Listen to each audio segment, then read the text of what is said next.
नमस्ते बच्चों, 5th chapter करेंगे आज हम।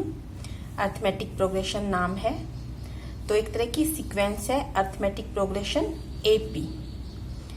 शॉर्ट में इसको हम एपी बोलेंगे। अर्थमेटिक प्रोग्रेशन जो हम करेंगे वो एक तरह की सीक्वेंस है, और सीक्वेंस क्या है वो हम देखते हैं एक बार। A set of numbers arranged in a definite order according to a definite rule is called sequence। तो एक रूल के अकॉर्डिंग और ऑर्डर के अकॉर्डिंग जब हम नंबर्स को अरेंज करते हैं तो वो एक सीक्वेंस है। जैसे ये मैंने कुछ एग्जांपल दिए हैं 2, 4, 6, 8। तो हमें दिखाई दे रहा है इस सीक्वेंस में पहला नंबर 2 है। अब सबसे पहले ये जो फर्स्ट सेकंड ये नंबर मैंने लिखे हैं, ये टर्म है, सीक्वेंस की टर्म्स हैं। ये फर्स्ट टर्म है सीक्वेंस की, ये सेकंड टर्म है, ये थर्ड टर्म है, ये फोर्थ टर्म है, इस तरह से। और फर्स्ट टर्म 2 है, तो अगर देखा जाए तो फर्स्ट टर्म 2 है तो इसको फर्स्ट टर्म मल्टीप्लाई बाई 2 किया हमने तो 2 आया।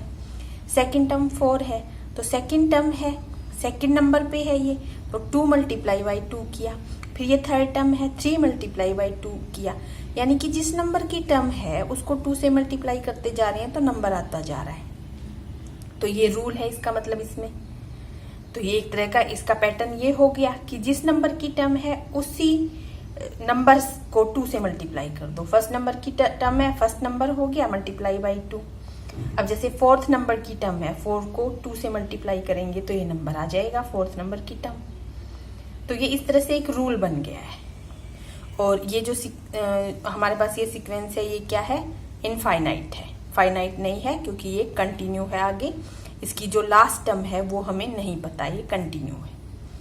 अब नेक्स्ट है जैसे 1 है, फिर 4 है, फिर 9 है। फर्स्ट टर्म 1 है, सेकंड टर्म 4 है, तो हमें क्या दिखाई दे रहा है, फर्स्ट टर्म यानी कि 1 का स्केयर किया तो 1 आ गई, सेकंड टर्म 2 का स्केयर किया तो 4 आ गई, थर्ड टर्म तो 3 का स्केयर कर दिया, फोर्थ टर्म तो 4 का स्केयर कर दिया, फिफ्थ टर्म तो 5 का स्केयर कर दिया। तो इसमें क्या रूल बन गया कि जिस नंबर की टर्म है उसी का हम स्केयर करते जा रहे हैं, तो जो नंबर आ रहा है वो हमारी टर्म्स बन रही हैं सीक्वेंस की, और ये फाइनाइट सीक्वेंस है। इसी तरह इसमें भी 2 का गैप चलता जा रहा है, इनफाइनाइट सीक्वेंस है। तो सीक्वेंस हमें पता चल गई कि हम जो नंबर्स है जब नंबर्स को अरेंज करेंगे एक definite order and definite rule से तो वो सीक्वेंस बन जाती है। और जो अब हम करने वाले हैं अर्थमेटिक प्रोग्रेशन वो एक तरह की सीक्वेंस है। तो प्रोग्रेशन क्या है एक बार हम ये भी देख लेते हैं। सीक्वेंसेस विच फॉलो ए डिफाइनाइट पैटर्न, जिसमें एक डिफाइनाइट पैटर्न हो, तो ये भी सीक्वेंसेस ही है और उनका पैटर्न डिफाइनाइट होना चाहिए जो सीक्वेंस इसमें आएंगी। तो अर्थमेटिक प्रोग्रेशन क्या हो गया फिर, अर्थमेटिक प्रोग्रेशन एपी जो चैप्टर अब हम कर रहे हैं, एपी शॉर्ट फॉर्म हम इसकी लिखेंगे। तो अर्थमेटिक प्रोग्रेशन क्या है, a sequence in which each term differs from its preceding term by a constant and this constant is known as common difference. तो एक तरह की सीक्वेंस ही है अर्थमेटिक प्रोग्रेशन भी, जिसमें हर एक टर्म अपनी नेक्स्ट यानी अपनी प्रीसीडिंग टर्म से एक कांस्टेंट से डिफरेंट होगा, और उस कांस्टेंट को हम कॉमन डिफरेंस बोलेंगे। जैसे कि ये जो मैंने लिखा है फर्स्ट और ये जो थर्ड जो मैंने लिखी है ये एक एपी ही है, अर्थमेटिक प्रोग्रेशन ही है। तो यहाँ पे 2 है, तो 2 और उसकी नेक्स्ट टर्म प्रीसीडिंग टर्म में क्या डिफरेंस है, 4 माइनस 2 करेंगे तो 2 आ रहा है। अब 4 और उसकी नेक्स्ट टर्म में क्या डिफरेंस है, 6 माइनस 4 करेंगे तो 2 आ रहा है। इसी तरह 8 माइनस 6 करेंगे तो 2 आ रहा है। तो हर एक टर्म अपनी नेक्स्ट टर्म से एक सेम नंबर से डिफरेंट है, और वो जो नंबर है, वो जो कांस्टेंट है, जो डिफरेंस है हर टर्म का अपनी अगली टर्म से, उसे हम कॉमन डिफरेंस बोलते हैं। जैसे ये एपी नहीं है, इसमें ऐसा कुछ नहीं है। ये जो टर्म है ये 4 से कितना अलग है, मतलब माइनस करेंगे तो 4 माइनस 1 3 आएगा, 9 माइनस 4 करेंगे तो 5 आएगा। तो जो कॉमन डिफरेंस है जो दोनों टर्म्स में, मतलब टर्म्स का अपनी नेक्स्ट टर्म से प्रीसीडिंग टर्म से जो डिफरेंस है वो सेम नहीं आ रहा है, तो ये एपी नहीं है, ये अर्थमेटिक प्रोग्रेशन नहीं है। यहाँ पे 1 और 3 में डिफरेंस 3 माइनस 1 करके देखना है हमें, 2 आया। फिर 5 माइनस 3 करके देखेंगे 2 आया, 7 माइनस 5 करा तो भी 2 आया। तो इसका मतलब जो डिफरेंस है प्रीसीडिंग टर्म से हर टर्म का डिफरेंस सेम आ रहा है, तो इसका मतलब ये AP है। और जो डिफरेंस आता है वो क्या होता है, कॉमन डिफरेंस, और उसको हम D से डिनोट करते हैं। The constant is known as common difference, और फिर हम उसको D से डिनोट करते हैं। तो अब ये मैंने बता दिया, ये टर्म्स हैं, ये first term, second, third, fourth, first term, second, third, fourth, fifth, और इनफाइनाइट सीरीज है। लास्ट टर्म हमें नहीं पता क्या है, तो वो सीरीज इनफाइनाइट होती है। तो अब जो AP हम करेंगे, अरिथमेटिक प्रोग्रेशन हम करेंगे, उसकी जनरल जो टर्म लिखेंगे वो जनरल टर्म क्या होगी और उसकी जनरल फॉर्म क्या होगी। तो सबसे पहले जनरल फॉर्म देखते हैं हम AP की। AP मैंने क्या बताया, हर एक टर्म अपनी जो प्रीसीडिंग टर्म है उससे उसका एक डिफरेंस होगा और वो डिफरेंस सेम चलता रहेगा। तो फर्स्ट टर्म को अगर हम A लिखेंगे तो जनरल फॉर्म अगर हम AP की लिखें तो next term A plus D लिखेंगे। तो देखो A plus D minus A करेंगे तो D आएगा, कॉमन डिफरेंस आ जाएगा हमारे पास। उससे next term A plus 2D लिखेंगे, उससे नेक्स्ट A प्लस 3D लिखेंगे। तो इस तरह से लास्ट जो टर्म होगी, अगर हमें nth टर्म तक जाना है तो लास्ट टर्म हमारी होगी A plus n minus 1D। First term है तो A है, D है ही नहीं इसमें। Second A plus D, term second है और D के साथ 1 मल्टीप्लाई है। अब टर्म थर्ड है और D के साथ 2 मल्टीप्लाई है, और टर्म nth है तो D के साथ यहाँ पे एक कम चल रहा है, थर्ड टर्म है तो 3 माइनस 1 2 मल्टीप्लाई था, तो nth टर्म है तो n माइनस 1 मल्टीप्लाई होएगा। तो ये जनरल फॉर्म है AP की। तो AP की जो जनरल टर्म है वो हम कैसे लिखेंगे, nth टर्म उसकी जनरल टर्म होती है। अब इसमें फर्स्ट टर्म A है और कॉमन डिफरेंस जो हर एक टर्म का अपनी प्रीसीडिंग टर्म से डिफरेंस होता है वो कॉमन डिफरेंस होता है, जो कि यहाँ पे D चल रहा है। इसमें से ये माइनस करेंगे तो भी D आएगा, इसमें से ये माइनस करेंगे तो भी D आएगा। तो कॉमन डिफरेंस यहाँ पे D है, फर्स्ट टर्म जो पहली टर्म होती है वही होती है। तो कॉमन डिफरेंस और फर्स्ट टर्म अगर हमारे पास है तो जनरल टर्म क्या होगी, जनरल टर्म का मतलब किसी भी नंबर की टर्म अगर हमें निकालनी हो तो कॉमन डिफरेंस और फर्स्ट टर्म अगर हमारे पास है तो हम किसी भी नंबर की टर्म निकाल सकते हैं। तो जनरल टर्म क्या हो जाएगी, first term plus term number minus 1, जिस नंबर की टर्म निकालनी है उसमें से एक कम करेंगे और मल्टीप्लाई बाय D, और D क्या है, कॉमन डिफरेंस। तो मतलब जनरल टर्म का फॉर्मूला क्या हो गया, कोई भी किसी भी नंबर की टर्म निकालने का फॉर्मूला क्या हो गया। अगर हमें nth टर्म निकालनी है, nth नंबर पे कौन सी टर्म है, तो इक्वल हो जाएगा first term plus nth number की टर्म है तो एक कम करेंगे इसमें से n माइनस 1 और इनटू में कॉमन डिफरेंस। तो जैसे ये सीरीज जो मैंने स्टार्टिंग में लिखी थी, ये सीरीज चल रही है AP, मैंने बताई थी आपको 2 4 6 8, इस तरह से सीरीज चल रही है। तो अब इस सीरीज में ये मैंने बता दिया था AP बन रही है क्योंकि हर एक टर्म अपनी प्रीसीडिंग टर्म से जो डिफरेंस है वो सेम आ रहा है। 4 माइनस 2 भी 2 आ रहा है, 6 माइनस 4 भी 2, 8 माइनस 6 भी 2। इस तरह से जब कॉमन डिफरेंस सेम आएगा, मतलब हर एक टर्म का डिफरेंस नेक्स्ट टर्म से सेम आता जाएगा, चेक करेंगे जब हम, तो वो AP होती है।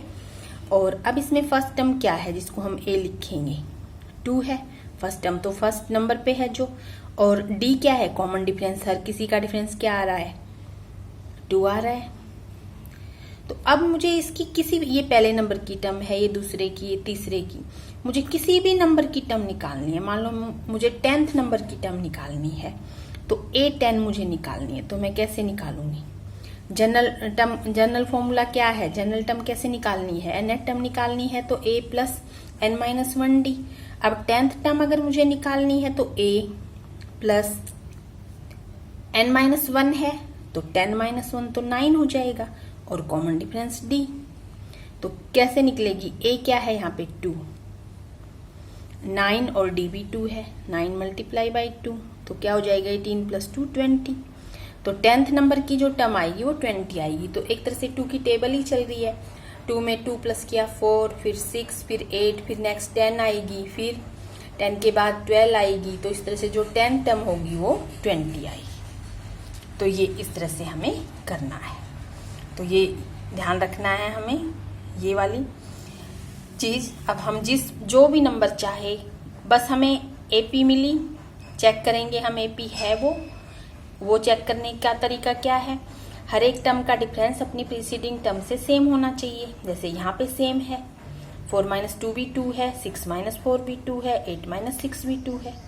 ठीक है, ये मिल गया हमें। तो A फर्स्ट टर्म होती है, A को हम ऐसे फर्स्ट टर्म मतलब A लिख दें हम, चाहे A1 भी लिख दें, फर्स्ट टर्म को हम A1 भी लिख सकते हैं। सेकंड टर्म को हम A2 लिखेंगे। मान लो सेकंड टर्म हमें लिखनी है तो हम उसको A2 लिख देंगे। थर्ड टर्म लिखनी है तो इसको A3 लिखेंगे। तो इस तरह से चलती जाएगी, जिस भी तरह से टर्म होगी। फिफ्थ होगी तो A5 लिख देंगे। तो हमें फर्स्ट टर्म मिली एंड कॉमन डिफरेंस हम यहाँ से देख लेंगे। 4 - 2 करके 6 किसी भी नेक्स्ट टर्म को उससे पहली वाली टर्म से माइनस कर, नेक्स्ट टर्म में से पहले वाली टर्म माइनस करके देख लेंगे। तो वो कॉमन डिफरेंस आ गया। और फिर ये जनरल टर्म निकालने का फॉर्मूला है। जिस भी नंबर की टर्म बोलेगा, 6th की, 5th की, 10th की, वो यहाँ पे n की जगह होगा और ये फॉर्मूला हम डाल देंगे। तो लास्ट टर्म मतलब ये तो नंबर है टर्म के, first, second, third, fourth. Last term को nth टर्म बोलेंगे और फिर टोटल टर्म्स उसमें कितनी हो गई, n टर्म। तो ये चीज ध्यान रखनी है। तो देखो फिर आगे देख लेते हैं हम। अभी हम यही करते हैं इतना। इसके बाद इसमें सिर्फ एक फॉर्मूला और हमें करना है सम निकालने का। अब मान लो ये तो इनफाइनाइट है, मान लो इसमें 10 टर्म हो जाएं और उन 10 टर्म्स का मुझे सम निकालना। जैसे कि अभी यही है 4, 8 और अभी मैंने 10 टर्म निकाल भी दी थी जो कि 20 है। तो इसमें टोटल टर्म 10 हो गई। तो अब वो कहे कि ये जितनी भी 10 टर्म है इन सारों को ऐड करें हम, 2 + 4 + 6 + 8 और जो भी सारी हैं +20 तक करें, तो वो हमें सम निकालना है। तो उसके लिए भी हमें फर्स्ट टर्म चाहिए, A चाहिए। जैसे यहाँ पे 2 है, हमें कॉमन डिफरेंस चाहिए, वो भी 2 है। और टोटल टर्म n चाहिए, n। अब n कितनी है, 10 टर्म है, ये 10th है लास्ट टर्म। टोटल टर्म 10 है मान लो। अगर अब हमें सम निकालना है तो Sn का फॉर्मूला, ये और एक फॉर्मूला है बस इसमें। n टर्म का सम निकालना है तो उसका फॉर्मूला है n/2 2a + n - 1 d। तो अब Sn मतलब टोटल टर्म कितनी है, 10। Sn हमें 10 मिल गया तो S10 निकालना है, 10 टर्म का सम निकालना है। तो n की जगह 10, 2a मतलब a क्या है यहाँ पे 2 और 2 × 4 और n है 10 तो 9 - 1 10 - 1 सॉरी 9d और d क्या है 2। तो इसको हम सॉल्व करेंगे तो हमारे पास सम आ जाएगा। तो दो ही फॉर्मूले हमें ध्यान रखने हैं, पूरा चैप्टर इन दो फॉर्मूलों से हो जाएगा। nth टर्म निकालनी है तो ये फॉर्मूला, n टर्म्स का सम निकालना है तो ये फॉर्मूला। और इसमें a क्या है मैंने बता दिया आपको, फर्स्ट टर्म है, और d क्या है, कॉमन डिफरेंस। कॉमन डिफरेंस कैसे निकालना है वो भी मैंने आपको बता दिया है। 5.1 एक्सरसाइज करते हैं। फर्स्ट क्वेश्चन में सिचुएशन दे रखी है, हमें एपी बनानी है। ये सिचुएशन देख के हमें सीरीज बनानी है। तो एपी तो फिर हमें चेक करना है, जब हम सीरीज बना देंगे तो फिर हमें चेक करना है कि वो एपी है या नहीं है। और फिर रीजन भी हमें बताना है कि एपी है तो क्यों है और नहीं है तो क्यों नहीं है। तो फर्स्ट देखते हैं, taxi fare after each kilometre when the fair is ₹15 for first kilometre and ₹8 पर kilometre for each additional kilometre. First kilometre के लिए 15 रुपीज है, फिर जैसे जैसे किलोमीटर बढ़ते जा रहे हैं 8 रुपीज प्लस होते जा रहे हैं। सेकंड के लिए 15 + 8 हो जाएंगे, थर्ड किलोमीटर के लिए 15 + 8 + 8 हो जाएंगे। तो इस तरह से सीधा हम लिखते हैं कि हमारे पास सीरीज क्या बनेगी, टैक्सी फेयर्स क्या बनेंगे पर किलोमीटर के हिसाब से। टैक्सी जो फेयर्स हैं वो हमारे पास बनेंगे R। फर्स्ट किलोमीटर 1 किलोमीटर गए तो 15 रुपये, सेकेंड किलोमीटर स्टार्ट हो गया तो 15 + 8 रुपीज एक्स्ट्रा होते जाएंगे हर किलोमीटर के। 15 तो थे ही, फिर 15 + 8, थर्ड किलोमीटर स्टार्ट हो गया तो 15 + 8 तो ये है ही, इसमें 8 और ऐड। तो इस तरह से चल रहा है। तो ये 15 और फिर 23, फिर 31। हम एक आध टर्म और बना सकते हैं, नहीं तो ठीक है, 3 या 4 टर्म बहुत हैं। तो क्या ये एपी फॉर्म कर रही है या नहीं कर रही है? तो ये देखने के लिए हमें हर एक टर्म का डिफरेंस उसकी प्रीसीडिंग टर्म से सेम आना चाहिए। मतलब 23 माइनस 15 करें तो वही चीज आए, 31 माइनस 23 करें तो भी वही आए, और अगर हम एक आध टर्म और आगे लिख ले तो वो माइनस 31 भी वही आए। तो 3 टर्म है, हम ये चेक कर लेंगे, वही काफी है। तो 23 माइनस 15 करेंगे तो कितना आएगा, 8 आएगा। 31 माइनस 23 करेंगे तब भी 8 आ रहा है। तो इसका मतलब मिल रहा है हमें डी, सेम मिल रहा है, तो ये एपी है। तो हम लिख देंगे yes it is an AP, common difference is same. Yes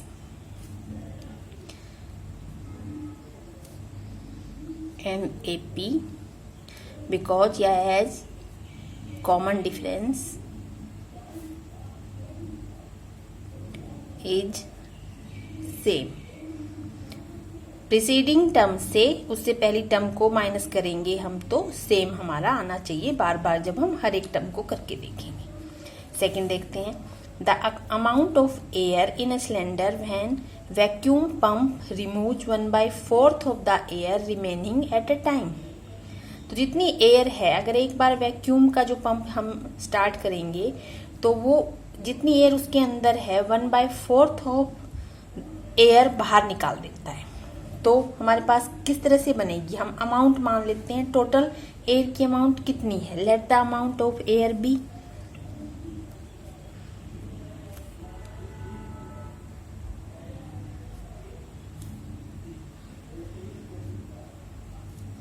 कुछ भी मान ले, वी मान लेते हैं, वॉल्यूम से होती है एयर तो वी मान लिया, एक्स मान लो, कुछ भी मान सकते हैं। Amount of air remaining in cylinder after vacuum the pump, amount of air remaining in cylinder after vacuum,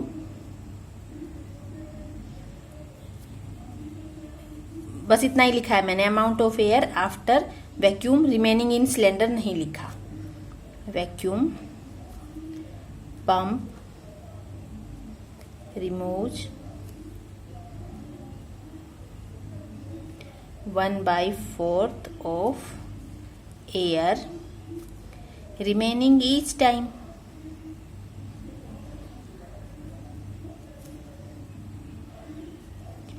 हर बार जब हम वैक्यूम पंप को स्टार्ट करेंगे तो जितनी सिलेंडर के अंदर अमाउंट है उसका 1/4 निकल जाएगा, बाहर चला जाएगा। तो स्टार्टिंग में हमने मानना V है, सिलेंडर के अंदर V वॉल्यूम है एयर की। उसके बाद जब पंप को हमने स्टार्ट किया तो कितना निकल गया, इसमें से 1/4 V निकल गया। तो कितनी बच गई एयर बच गई V माइनस 1/4 V। और नेक्स्ट टाइम इस एयर का 1/4 निकल गया तो कितनी बच जाएगी, V माइनस 1/4 V तो है ही हमारे पास। इसमें से क्या माइनस कर देंगे हम, इसका 1/4 माइनस कर देंगे।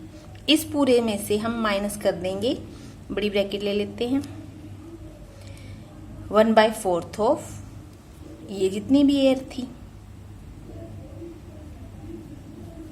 तो इस तरह से बनता जाएगा हमारे पास। तो देखते हैं क्या बनेगा। तो ये बन जाएगा 3/4 V। अब 3/4 V में से ये 3/4 V है तो यहां पे करके देख लेते हैं। 3/4 V में से हमें क्या माइनस करना है, 3/4 V का 1/4 यानी कि 3/16 V। तो कितना आ जाएगा हमारे पास, 12 माइनस 3 तो 9/16 V। तो ये थर्ड बनी हमारे पास 9/16 V। और भी एक आध हम कर सकते हैं पर ये काफी है। तो अब देखते हैं क्या जो हमने ये टर्म्स बनाई हैं, क्या ये माइनस ये करेंगे तो सेम आएगा, नहीं, ये माइनस ये करेंगे तो हमारे पास 1/4 आएगा। ये माइनस ये करेंगे तो कुछ और आ रहा है, नहीं आ रहा। Second term minus first term किया तो कुछ और आएगा। Third term minus second term किया तो कुछ और आएगा। तो कॉमन डिफरेंस सेम नहीं है, तो ये AP नहीं है। तो हम लिखेंगे इसको as the common difference is not same. मैं यहां लिख रही हूं as the common difference is not same, so it is not an AP। तो ऐसे करना है हमें, ये चीज ध्यान रखनी है। वॉल्यूम इतनी थी पहले, फिर जब हमने पंप को स्टार्ट किया तो इसका 1/4 बाहर निकल गया, तो 1/4 बाहर निकल गया, तो 1/4V बाहर निकल गया एयर का, तो कितनी एयर बच गई, V माइनस 1/4V। फिर सेम ही चीज हमने थर्ड टर्म में की। थर्ड देखते हैं, cost of digging a well after every metre of digging when it cost ₹150 for first metre and rises by 50 for each subsequent metre. तो 1 मीटर कोई well को खोदा, जब डिग किया तो 1 मीटर तक जब उसको डिग किया तो ₹150, फिर हर मीटर आगे चल के ₹50 ऐड होते गए, जैसे वहां पे हमने सबसे फर्स्ट वाले में फेयर वाला देखा था। तो क्या बन जाएगी हमारे पास, मतलब कॉस्ट ऑफ डिगिंग क्या बनेगी, कॉस्ट ऑफ डिगिंग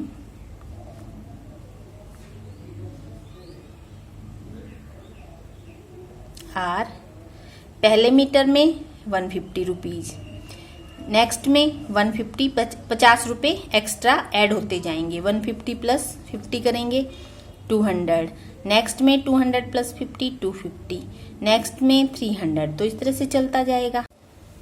तो चेक करते हैं क्या इसमें कॉमन डिफरेंस सेम है। हमने ऐड ही करा है सेम चीज 50-50, तो सेम ही होना है। 200 माइनस 150 50, 250 माइनस 200 50, 300 माइनस 250 भी 50। तो it is an AP because common difference is same.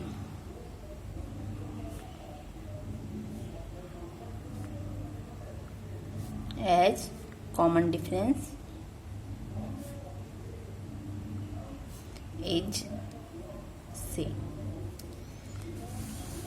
Next देखते हैं, the amount of money in the account every year when ₹10,000 is deposited at compound interest at 8% per annum. तो मतलब compound interest लग रहा है 8% per annum लग रहा है, और स्टार्टिंग में 10,000 रुपीज अगर बैंक में जमा करवाए तो हर साल जो इंटरेस्ट ऐड होके पैसे हमें मिलते जाएंगे, क्या वो AP बनेगी, वो हमें चेक करना है। तो सबसे पहले हम एक बार मैं बताती हूँ, जब कंपाउंड इंटरेस्ट हमारे पास है तो अमाउंट का क्या फॉर्मूला होता है, P principal 1 plus R rate by 100, और ऊपर टाइम तो अब हमारे पास 1 ही है।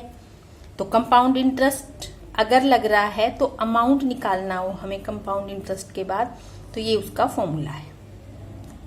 हर बार हम ये फॉर्मूला डालते जाएंगे। तो सबसे पहले स्टार्टिंग में जो फर्स्ट टर्म होएगी वो तो हमारे पास 10,000 है। सेकंड टर्म के लिए ये फॉर्मूला डालेंगे। हर साल का बोला है उसने पर एनम, तो टाइम 1 ईयर है, तो जो यहाँ पे अमाउंट आएगी वो हमारी सेकंड टर्म मिलेगी। P 10,000 लिखेंगे P की जगह पे।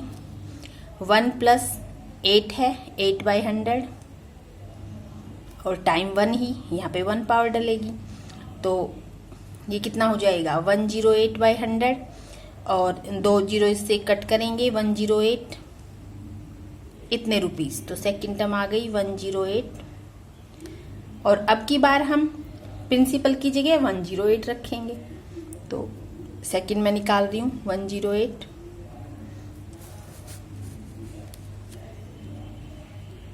अब प्रिंसिपल ये हो गया है, और बाकी रेट और सब फॉर्मूला वही लगेगा कंपाउंड इंटरेस्ट का। 1 प्लस 8/100, तो 108/100 हो जाएगा, तो 2 जीरो कट जाएंगी, और 108 मल्टीप्लाई 108 हम करके देखेंगे अब, तो कितना आएगा हमारे पास 11,664 ऐसे कुछ आएगा। मल्टीप्लाई करके देखोगे जब आप तो 3 टर्म काफी हैं। तो ये माइनस ये करेंगे तो कितना आ रहा है हमारे पास 800 आ रहा है। ये माइनस ये करेंगे तो क्या 800 आ रहा है, नहीं आ रहा। तो एपी नहीं है, it is not an AP.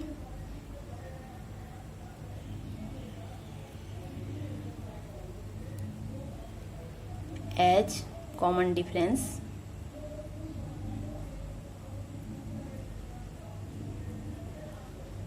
Is not same. तो फर्स्ट क्वेश्चन तो ऐसे है, इस तरह से हमें करना है। सेकंड क्वेश्चन में right first 4 terms, first term and common difference is given. तो first term and common difference दिया हुआ है, हमें 4 टर्म हमें लिखनी है इस एपी की। तो फर्स्ट क्वेश्चन में फर्स्ट टर्म दी है 10 एंड कॉमन डिफरेंस भी 10 दिया है। तो फर्स्ट टर्म तो ये मिली गई, 4 टर्म का मतलब फर्स्ट टर्म a1 तो a ही हो गया, a2 निकालेंगे तो वो a प्लस डी हो जाएगा। ये वाला फॉर्मूला लगा सकते हैं हम, a plus a n term निकालनी है तो a plus n minus 1d। तो फर्स्ट टर्म तो a तो मिली हुई है, a1 तो हमें मिली हुई है। फर्स्ट टर्म तो है 10, a तो 10 है, इसको a या a1 मैंने बताया था लिख सकते हैं। अब उसके बाद सेकंड टर्म निकाली तो यहाँ पे 2 रखेंगे तो a प्लस 2 माइनस 1 यानी कि 1d। तो second term a plus d हो जाएगी। तो second term a plus d और a क्या है, a 10 है और d भी 10 है 20। थर्ड टर्म इसी तरह a प्लस 2d हो जाएगी। a 10 है और 2d मतलब 10 इंटू 2 20, 10 प्लस 20 तो 30 आ जाएगी। और fourth term a plus 3d हो जाएगी। a प्लस 3d मतलब यहाँ पे 30 हो जाएगा तो 40 हो जाएगी। या तो ऐसे करें हम, तो अब कैसे निकाला है मैंने, फर्स्ट टर्म a1 तो थी, फिर सेकंड टर्म को मैंने ऐसे लिखा है a प्लस d, फिर third term a plus 2d, फिर fourth term a plus 3d। इस तरह से हम करते जाएं। या जब हमें d मिला है तो हम फर्स्ट टर्म हमारे पास 10 है, d उसमें ऐड कर देंगे, a प्लस डी 20 आ गई। फिर 20 में 10 प्लस कर देंगे, d को फिर से प्लस कर देंगे कॉमन डिफरेंस को, तो नेक्स्ट टर्म आ जाएगी। इसमें फिर से कॉमन डिफरेंस को ऐड कर देंगे तो उससे नेक्स्ट टर्म आ जाएगी। तो इस तरह भी कर सकते हैं हम, या इस तरह से कर देंगे। सेकंड देखते हैं, a माइनस 2 दिया है, d 0 दी है। तो फर्स्ट टर्म a1 माइनस 2 तो a2 क्या हो जाएगी, माइनस 2 प्लस 0। ऐसे करती हूँ अब की बात, तो माइनस 2 ही हो जाएगी। a3 क्या हो जाएगी, माइनस 2 प्लस 0। a4 क्या हो जाएगी, माइनस 2 प्लस 0, क्योंकि d तो 0 ही चल रहा है तो सारी टर्म ही माइनस 2 माइनस 2 माइनस 2 हो गई। फोर्थ देखते हैं, थर्ड, फोर्थ नहीं, ये फर्स्ट पार्ट है सेकंड का, ये सेकंड पार्ट है। अब थर्ड पार्ट देखेंगे। तो फर्स्ट टर्म a1 मिली है 4, a2 क्या हो जाएगी, 4 प्लस d करना है, लिखती हूँ 4 प्लस d अब माइनस 3 है तो क्या हो जाएगी, 4 माइनस 3 1 हो जाएगी, ये तो 1 आ गई।